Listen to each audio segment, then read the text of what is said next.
Langga, tingnan nyo. Gumaling na yung sugat niya. Actually, nasugat yan dahil sa kamot-kamot niya, mga palangga. Dahil nagkakuto siya. Nakalimutan ko kasi bumili ng ganito, mga palangga. Ito yung binibili ko 35 pesos. Nabibili lang yan sa bilihan ng pagkain ng manok, mga palangga ba. Oh, ayan. So, ang ginagawa ko, yan, nilagay ko siya dito, mga palangga. Basta ano ninyo, no? Tapos, di na niya pagbanlawi. Ako, wala akong banlawan, mga palangga. Para mawala ilang kuto. Ay, nga nang kamot-kamot, manakit tungkol sa kuto. Paligo ta. Ano ba?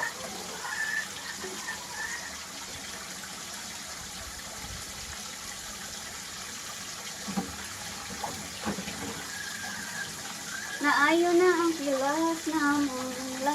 3 days, 3 days. Ayaw na. Naayo na. Very good, mama. Thank you, mama.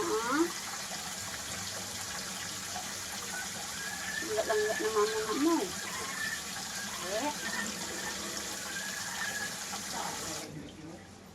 Langgat na mama na yan.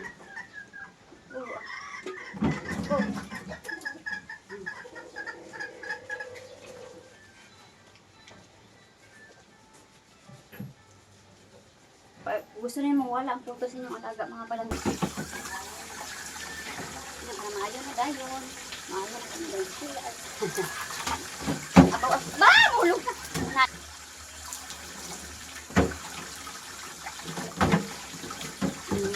Nangulong na ka.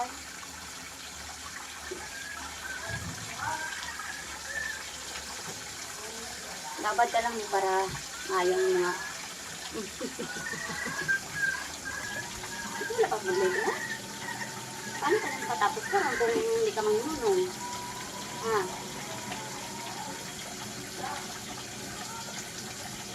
Bag-ulabanin mo nga. Bag-ulab ah.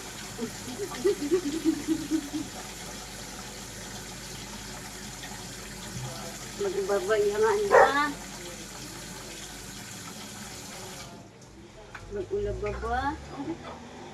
Para mawala na tayo ng mga kuto ni mo.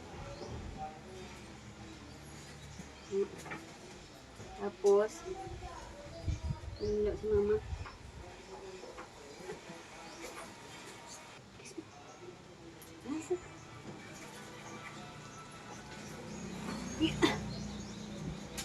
Pwede udah.